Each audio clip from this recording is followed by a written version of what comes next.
सत्संगत जी, प्यार से कहना। धन निरंकार जी। प्रेमा ने बोला, धन निरंकार जी।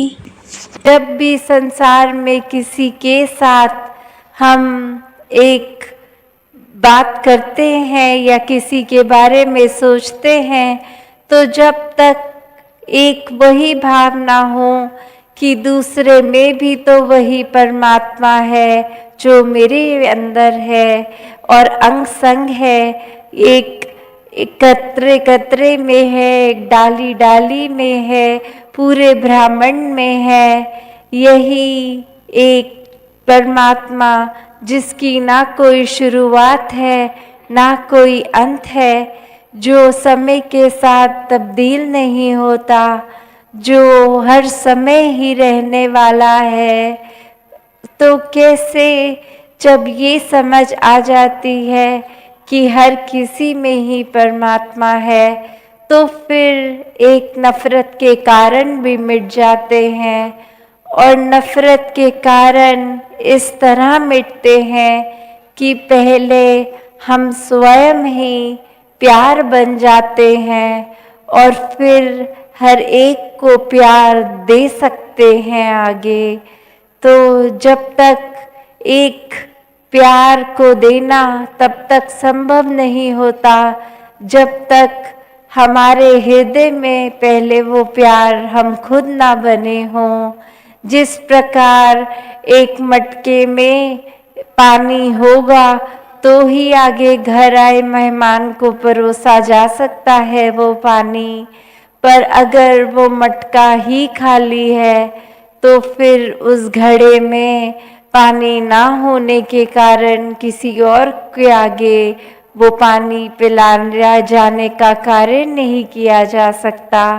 उसी प्रकार जब अपने अंदर ये प्रीत, प्यार, नम्रता, सहजता, विशालता, अन्य बाकी जो गुण हैं, वो जब तक अपने अंदर हम नहीं रखेंगे तब तक फिर एक संसार के प्रति मनों में दूरी आएगी। इस परमात्मा को जब हम हर चीज़ का केंद्र मान लेते हैं कि ये ही है, सब कुछ इसी में है और यही सब कुछ है, और ये फिर जो भक्ति भी होती है फिर वो डर वाली भक्ति नहीं होती कि अगर हम अच्छे कार्य नहीं करेंगे तो परमात्मा नाराज होके कोई दंड देंगे।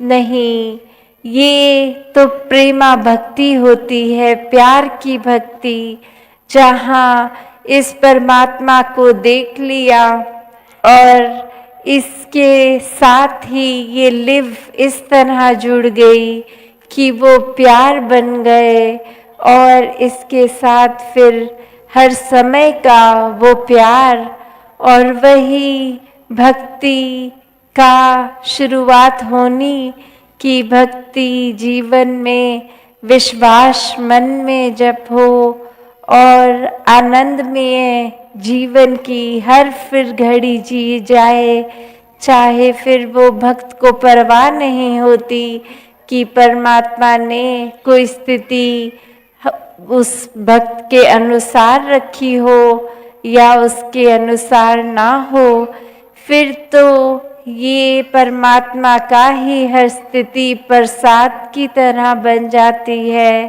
कि दुख में भी इस दातार का शुक्र है और सुख की घड़ियों में भी फिर इस दातार का शुक्र है।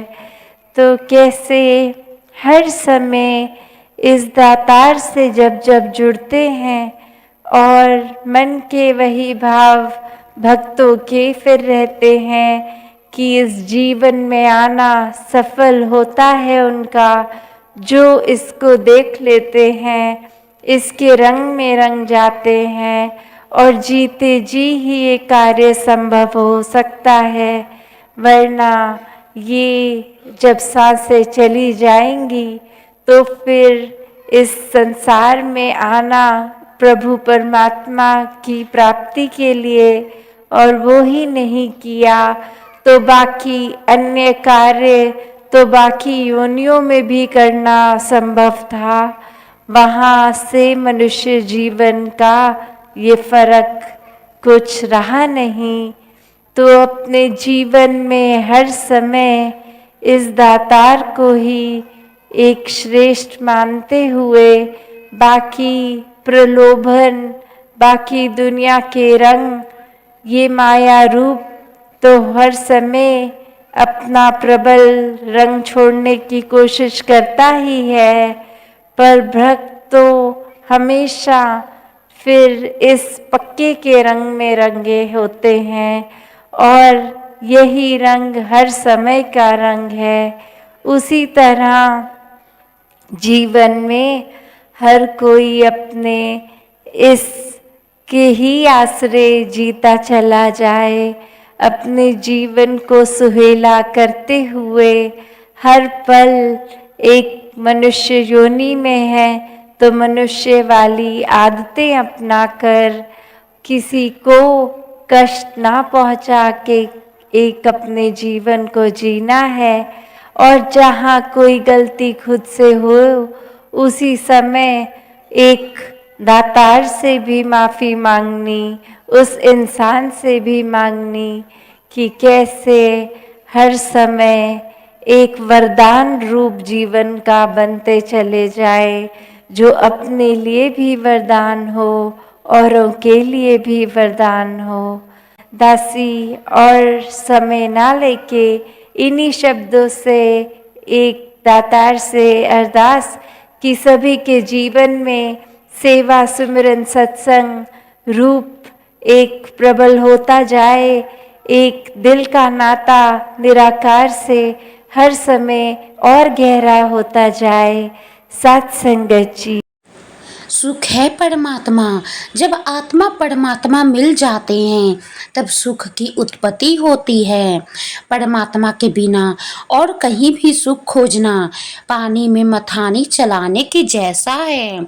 सुख इस संसार में है ही नहीं, सुख है केवल परमात्मा में। और जब परमात्मा में मन ठहर जाता है तो आनंद की अनुभूति होती है। सात संगत जी, प्यार से कहना धैर्य निरंकार जी। सात संगत जी, अभी आप सभी ने माता जी के अनमोल और सुनहरे वचन को श्रवण किया।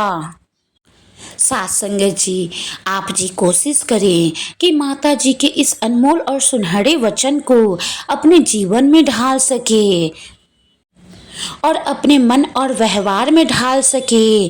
सासंगत जी, दासी पर भी कृपा करे, दासी को भी आशीर्वाद दे कि दासी भी माता जी के इन अनमोल वचनों को, इन सुनहरे वचनों को अपने जीवन में, अपने व्यवहार में, अपने मन में ढाल ले। प्यार से कहना धैर्य निरंकार जी।